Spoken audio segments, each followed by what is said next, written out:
Qu'est-ce qu'une clé privée, une clé publique et une adresse? Salut à toi, j'espère que tu as la forme. Alors il y a quelques jours, j'ai publié une vidéo sur la blockchain que je t'invite vraiment à aller voir si ce n'est pas déjà fait d'ailleurs.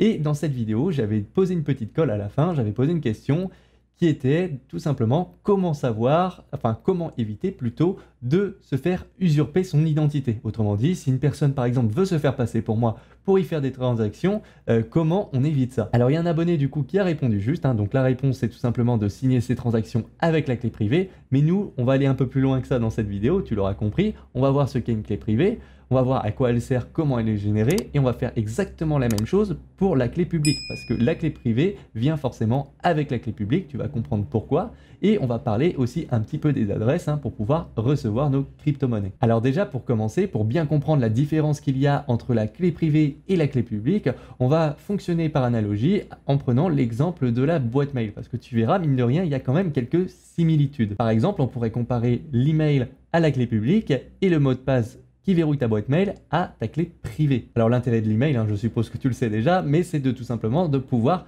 t'envoyer des messages. C'est quelque chose que tu vas transmettre à tout le monde publiquement sans aucun problème, parce que derrière l'intérêt c'est que ces personnes-là puissent t'envoyer des messages. Néanmoins, tu n'as peut-être pas envie non plus que tout le monde puisse regarder les messages que tu reçois ou en envoyer à ta place. Et c'est justement ça l'intérêt du mot de passe, puisque c'est lui qui va servir à verrouiller ta boîte mail. Et c'est exactement la même chose pour les clés publiques et les clés privées. La clé publique, c'est ce qui va servir à recevoir des crypto-monnaies en générant des adresses, et au passage c'est aussi elle qui servira à prouver qu'on a bien reçu ou envoyé des crypto-monnaies, mais ça on va voir ça un peu plus tard. Et pour la clé privée, comme je te l'ai dit, c'est le mot de passe, c'est elle qui va servir au final à avoir accès aux crypto-monnaies, à pouvoir les envoyer. Alors d'ailleurs, pour la petite histoire, je fais une petite précision comme ça, mais les crypto-monnaies ne sont pas contenues dans les wallets. En réalité, elles sont sur la blockchain, aux yeux de tous, c'est d'ailleurs le principe. Par contre, ce sont les clés privées qui vont servir à bouger ces crypto-monnaies, à en faire ce qu'on veut. Si tu détiens la clé privée, tu détiens les crypto-monnaies. Les wallets, ce sont juste grosso modo des interfaces utilisateurs et qui vont te permettre déjà de signer tes transactions facilement avec tes clés privées, mais aussi surtout de les sécuriser. Et plus un wallet sera sécurisé, tu l'auras compris, plus ça veut dire qu'il sécurise les clés privées. Donc les wallets, on pourrait très bien assimiler ça à des boîtes mail comme Outlook par exemple, Thunderbird, je sais pas, Gmail, ce sont tout simplement des interfaces, il y en a plusieurs types avec différentes fonctionnalités. C'est la même chose entre les wallets et les boîtes mail au final. Donc c'est pour ça que j'aime bien cette petite analogie avec la boîte mail. Donc la clé publique c'est l'adresse mail, la clé privée c'est le mot de passe, et la boîte mail, c'est le wallet. Alors maintenant que tu auras compris ce petit schéma d'illustration, rentrons un peu plus dans le vif du sujet et voyons plus concrètement ce que sont les clés privées, les clés publiques et les adresses, comment elles sont générées et à quoi est-ce que ça ressemble. Alors une clé privée, c'est tout bête, c'est juste un nombre qui va être compris dans un intervalle particulier, entre 1 et 2 puissance 256.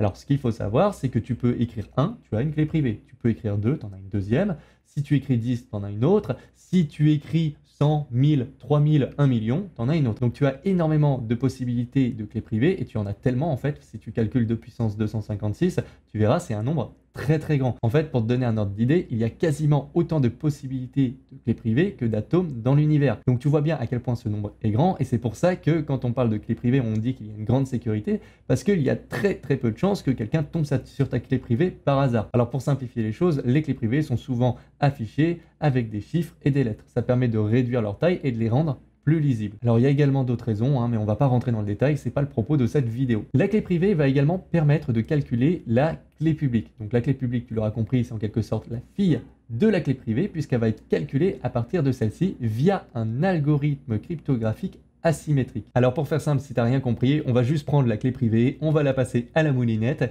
il va en ressortir la clé publique. Alors il y a une chose qui est très importante à comprendre, c'est que si on peut calculer la clé publique à partir de la clé privée, on ne peut pas faire l'inverse. C'est-à-dire qu'avec une clé publique, on ne peut pas calculer la clé privée. C'est vraiment un concept qu'il est très important de comprendre. Donc une fois qu'on aura calculé la clé publique, on va pouvoir du coup générer les adresses qui sont en quelque sorte, tu l'auras compris, les filles de la clé publique. Alors pour ça, on va passer par des fonctions de hachage. D'ailleurs, on en avait une dans la précédente vidéo sur la blockchain. C'était la fonction SHA-256. D'ailleurs, elle est en partie utilisée pour obtenir les adresses. Donc les adresses, ce sont juste une version simplifiée, si tu veux, de la clé publique qui vont te permettre, comme je te l'ai dit tout à l'heure, de recevoir des crypto-monnaies. Ce sont elles que tu vas transmettre pour qu'on t'envoie des cryptos. Donc les clés et les adresses du coup sont générées automatiquement par les wallets, mais tu peux très bien les générer par toi-même. C'est juste un peu plus compliqué et plus prise de tête. Alors généralement quand tu vas passer par un wallet comme Ledger, MetaMask, Trust Wallet, etc., on va te les présenter sous forme de mots. Alors on change juste la forme pour que ce soit plus facile à noter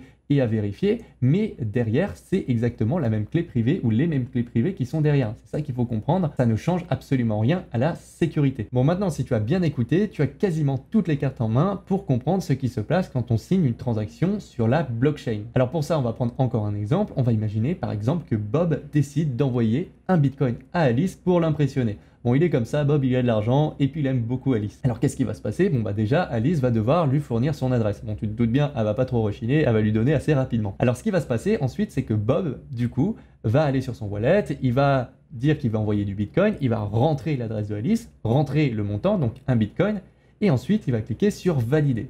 Alors ce qui se passe quand il va cliquer sur valider, en fait, c'est que le wallet va signer la transaction avec la clé privée. Bob voit juste un bouton valider, mais derrière, c'est la clé privée qui est utilisée pour signer la transaction. Alors néanmoins, c'est pas la clé privée qui va être affichée sur la blockchain. Encore une fois, elle doit rester privée, cette clé, comme son nom l'indique. Ce qui va se passer, par contre, à la place, c'est qu'on va marquer la clé publique. Et de toute façon, ça revient au même parce que la clé publique ne peut être générée uniquement qu'à partir de la clé privée. Et donc du coup, on verra que sur la blockchain, il y a une clé publique qui a envoyé de l'argent à une adresse. L'adresse d'Alice. Et après quelques minutes, Alice pourra constater que sur son portefeuille, un Bitcoin est apparu. Elle pourra en faire ce qu'elle veut étant donné qu'elle a bien la clé privée du wallet. Et avec ça, on est quasiment sûr que personne ne pourrait se faire passer pour Bob, par exemple, en disant « Bah très bien, mais moi je veux créer une transaction en me faisant passer pour Bob et en m'envoyant à moi-même tout son solde qu'il y a sur son portefeuille. » Ça, c'est pas possible. Pourquoi? Bah tout simplement parce que il faudrait qu'il affiche, dans ce cas-là, la clé publique de Bob. Sauf que pour avoir la clé publique de Bob, il faut sa clé privée et personne ne l'a. Parce que ce qui va se passer, c'est que quand on va regarder, on remarquera que la signature ne correspond pas du tout avec la clé publique. Et avec ça, on est sûr que personne n'essaye d'usurper l'identité de Bob. Pourquoi? Parce qu'encore une fois, Bob est le seul à détenir sa clé privée et donc du coup, personne ne peut calculer sa clé publique et se faire passer pour lui. Et donc du coup, ça ne sera pas la clé publique qui correspondra à la transaction. Donc ça sera refusé. Donc voilà pour cette histoire de clé privée, de clé publique et d'adresse. J'espère que ça t'aura aidé et que tu comprends mieux maintenant comment ça fonctionne. Alors je suis pas trop rentré dans le détail, mais si ça t'intéresse, je te mets 2 articles en description. Donc tu as un lien vers un article de Cryptost, qui est un excellent site pour se renseigner et pour suivre l'actualité. Donc tu verras l'article, il est assez bien fait. Et si vraiment tu souhaites aller encore plus loin, je t'en mets un deuxième qui est un peu plus technique, qui va sur horizon.io et eux ils t'expliquent carrément le détail du calcul de la clé privée et rentrent vraiment plus dans le détail. Je suis pas sûr que ça intéressera tout le monde, mais je pense que pour les plus curieux et ceux qui sont un petit peu matheux, ça devrait pas mal les intéresser. Maintenant, si tu souhaites bien protéger tes clés privées et donc du coup tu l'auras compris, tes crypto-monnaies, je te renvoie vers une vidéo que j'ai fait pour expliquer les différents types de wallets qu'il y a avec les différents degrés de sécurité en fonction de ce que tu vas plutôt rechercher.